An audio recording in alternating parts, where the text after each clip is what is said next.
Hay un olor particular en los concesionarios viejos. Mezcla de aceite viejo, cuero que se calienta con el sol de mediodía, y ese polvo fino que se asienta sobre los modelos de exhibición cuando nadie los mueve durante semanas. Si usted frecuentó alguno en Europa Occidental durante los años 50 o 60, es posible que recuerde haber visto un auto con líneas limpias, cromados discretos y una parrilla frontal que sugería más confianza que agresividad. Era una época en que comprar un auto nuevo todavía significaba algo. Significaba que una familia había llegado a algún punto. El vecino salía a mirar. La esposa lo tocaba con la punta de los dedos antes de subirse. Esos autos tenían un nombre estampado en el capó, un nombre que hoy la mayoría de la gente no reconocería en una conversación casual.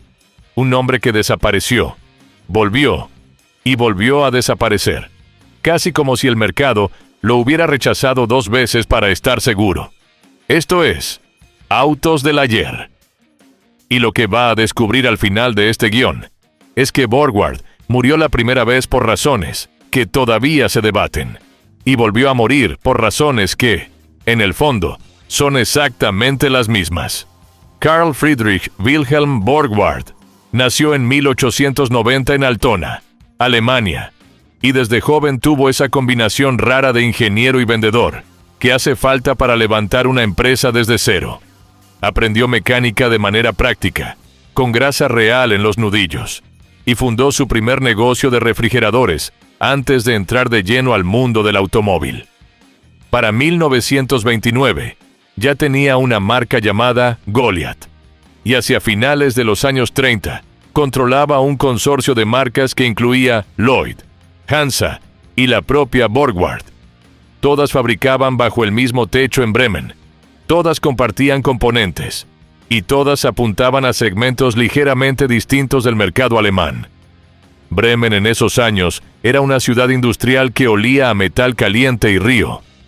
Las fábricas de Borgward ocupaban bloques enteros del barrio de Sebalsbrück. Los turnos entraban y salían con precisión casi militar. Los obreros reconocían a Carl personalmente, y él caminaba por las líneas de producción con ese paso de quien revisa, no de quien supervisa. Hay una diferencia. El que revisa toca las piezas. El que supervisa solo mira. Después de la Segunda Guerra Mundial, cuando Alemania entera estaba reconstruyéndose ladrillo a ladrillo, Borgward fue de las primeras marcas en retomar la producción. El país necesitaba movilidad. La clase media emergente alemana necesitaba un auto accesible, pero con dignidad, que no pareciera de cartón, aunque costara poco. Y Borgward entendió eso antes que muchos. El modelo que cimentó la reputación de la marca fue el Isabella, lanzado en 1954. Un sedán de líneas suaves, ligeramente redondeado, con una elegancia contenida que no pedía permiso. El Isabella se vendió en versión sedán, coupé y familiar, y llegó a producirse en cantidades que ningún observador externo esperaba de una empresa mediana de Bremen. En los años de mayor demanda, las plantas de Sebalsbrück ensamblaban más de 50,000 unidades anuales entre todas sus marcas. El Isabella llegó a exportarse a Estados Unidos, al Reino Unido, a varios países de América Latina. Era el tipo de auto que el mecánico de barrio conocía bien porque le llegaban con regularidad, que el repartidor de una empresa mediana conducía 100 kilómetros diarios sin que fallara, que la maestra de escuela compraba de segunda mano y mantenía durante años con un costo razonable. Eso vale más que cualquier campaña publicitaria. Cuando el auto entra a la vida cotidiana de esa manera, se convierte en algo más que transporte. Se convierte en parte del paisaje familiar de una época. El consorcio Borgward, en su punto más alto hacia finales de los años 50, empleaba a más de 20,000 personas directamente. 20,000 familias en Bremen, cuyo ingreso dependía de que las líneas siguieran moviéndose. Era el empleador privado más grande de la ciudad. En términos relativos, eso lo ponía en una posición de influencia que iba mucho más allá de los autos. Pero las grietas en un edificio grande tardan en hacerse visibles. Cuando aparecen, uno tiende a creer que son superficiales. El primer síntoma serio llegó a principios de los años 60. La economía alemana ya no crecía al mismo ritmo frenético de la posguerra. La competencia se endureció. Volkswagen consolidaba su dominio con un escarabajo que era casi un símbolo nacional. Opel tenía el respaldo de General Motors. Mercedes apuntaba alto. Y Borgward, que hasta entonces había manejado varios segmentos a la vez, con marcas diferentes, comenzó a mostrar tensiones internas que venían de esa complejidad misma. Mantener 4 marcas bajo un mismo techo exige una coordinación financiera precisa. Carl Borgward era un ingeniero brillante, pero la gestión financiera del grupo dependía de estructuras que, con el tiempo, resultaron más frágiles de lo que parecían desde afuera. Las deudas se acumularon, los bancos se pusieron inquietos, y en 1961, el consorcio solicitó formalmente apoyo financiero al gobierno del estado de Bremen. Lo que pasó después es uno de esos episodios que historiadores y aficionados siguen discutiendo décadas más tarde. El gobierno de Bremen, en vez de proporcionar un préstamo puente que permitiera reestructurar las deudas y continuar operando, declaró al consorcio en quiebra. Así, con una velocidad que sorprendió a muchos observadores en ese momento. Carl Borgward argumentó que la empresa era viable, que los números podían cuadrarse, que había pedidos reales y capacidad productiva real. Pero la quiebra se declaró. Los activos se liquidaron, y en cuestión de meses, las plantas de Sebalsbrück pasaron a manos de otros. Carl Borgward murió en 1963, 2 años después del cierre. Murió sin haber conseguido demostrar lo que afirmaba, que su empresa podía sobrevivir con el apoyo correcto. Y aquí está la parte que no cuadra, la que hace que la historia oficial se sienta incompleta. Cuando los liquidadores entraron a revisar los activos del consorcio, encontraron algo inesperado. Las fábricas de Borgward, según los reportes de la época recogidos por historiadores de la industria automotriz alemana, tenían reservas de efectivo y valor en inventario, que superaban con creces las deudas que se habían declarado impagables. Algunos análisis posteriores sugieren que la empresa podría haber cubierto sus obligaciones si el proceso de liquidación hubiera dado tiempo suficiente para vender activos de forma ordenada. Pero el proceso fue rápido, llamativamente rápido. ¿Por qué tan rápido? Esa es la pregunta que los biógrafos de Borgward y los investigadores del sector llevan décadas tratando de responder con documentos concretos. Una línea de análisis señala que ciertos competidores con acceso a decisores políticos en Bremen tenían razones propias para que Borgward desapareciera del mapa. Una empresa que empleaba a 20.000 personas y competía directamente en varios segmentos del mercado era, para sus rivales, un obstáculo considerable. Otra línea señala que los propios bancos acreedores calcularon que recuperarían más, liquidando rápido que esperando a una reestructuración incierta. Ninguna de las dos versiones excluye a la otra. Las dos pueden ser ciertas al mismo tiempo. Y eso, precisamente, hace que el caso Borgward sea tan incómodo, porque muestra que una empresa puede desaparecer por una combinación de deuda real, mala gestión financiera y actores externos que aceleran el desenlace cuando les conviene. Carl Borgward pasó sus últimos 2 años litigando, reclamando que la quiebra fue prematura, que lo dejaron caer cuando podría haberse levantado. Los tribunales de la época rechazaron sus recursos. Murió sin una sentencia en su favor. Pero hay un detalle más en esta historia, uno que muy poca gente conoce, fuera de los círculos de coleccionistas especializados. Cuando Borgward cerró en Alemania, los derechos y los moldes de algunos modelos tomaron caminos distintos. En Argentina, una empresa llamada Industrias Kaiser Argentina había estado ensamblando Borgward bajo licencia durante los años 50. La relación era comercial, directa. Pagaban regalías, usaban los planos, adaptaban algunos detalles al mercado local. Cuando llegó la noticia del cierre en Bremen, la operación argentina ya tenía infraestructura propia, trabajadores capacitados y demanda local, que no iba a desaparecer de un día para otro.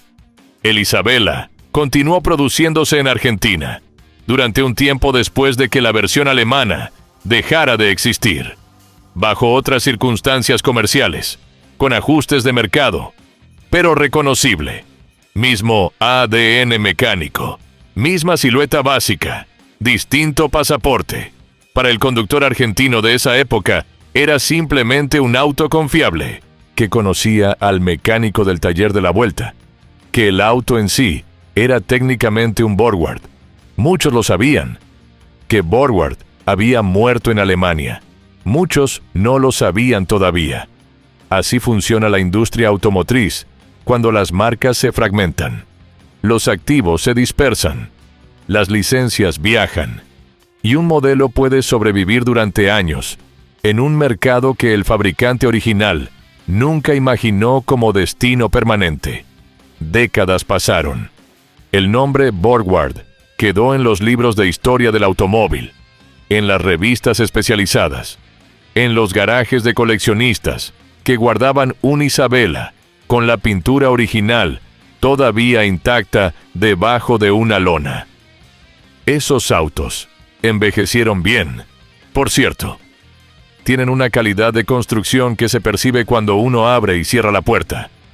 Ese sonido sólido, sin vibración, que los autos baratos nunca logran imitar.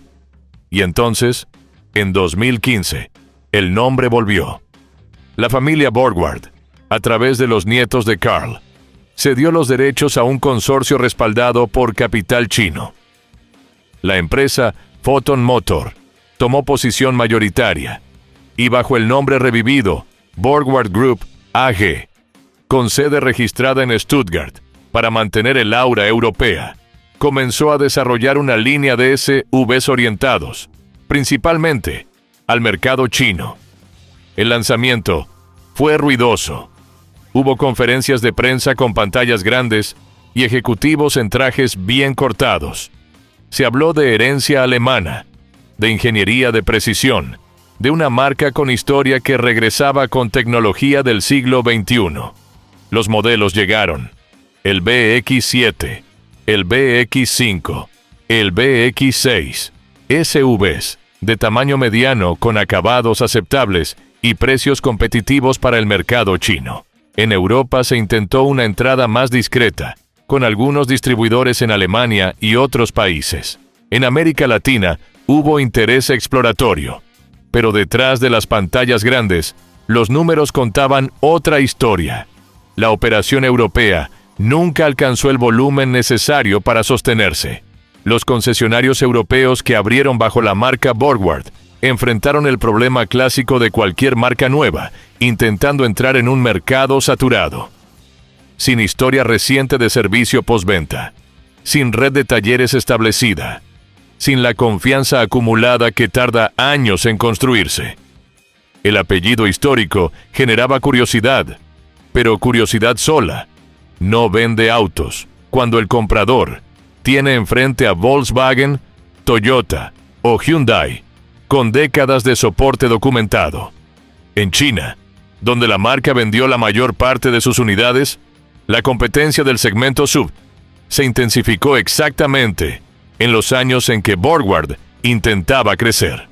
Marcas chinas propias como Haval, Chery o BY invirtieron masivamente en calidad percibida y redes de distribución. El espacio para una marca extranjera sin raíces reales en el mercado se fue achicando. Para 2019 ya había señales de tensión financiera. Los pagos a proveedores comenzaron a retrasarse. Los empleados de la sede alemana reportaron irregularidades en nóminas. En 2020, la operación europea entró formalmente en insolvencia. Los concesionarios alemanes que habían apostado por la marca quedaron con stock sin respaldo y contratos sin cumplir. La historia se repitió con una precisión casi cruel. Una marca Borgward entrando en quiebra, con activos que algunos consideraban suficientes para sobrevivir con el apoyo correcto, con procesos de liquidación que se aceleraron antes de que cualquier reestructuración pudiera intentarse. Los paralelismos con 1961 son tan evidentes que resultan incómodos de ignorar. Excepto que esta vez, la explicación más simple también es la más probable. La segunda Borgward fue, en esencia, una operación de branding, construida sobre capital chino, que buscaba acceso al mercado europeo, usando una etiqueta con historia. Cuando el mercado chino se endureció y el europeo no se abrió como se esperaba, la operación completa perdió su razón de existir. El nombre Borgward era el activo principal, y un nombre solo no fabrica autos. Carl Borgward construyó su empresa con conocimiento técnico real, con obreros que tocaban el metal, con modelos que recorrían 100.000 kilómetros sin deshacerse. Lo que se revivió en 2015 tomó prestado el apellido, pero no ese método. Esa es la diferencia entre un legado y un logo. Los coleccionistas que hoy guardan una Isabela en algún garaje de Bremen, Buenos Aires o Ciudad de México, tienen algo que los Vs de la segunda Borgward probablemente nunca tendrán: el tipo de silencio que hace una puerta bien construida al cerrarse. Ese sonido que no se puede comprar con un buen presupuesto de relaciones públicas.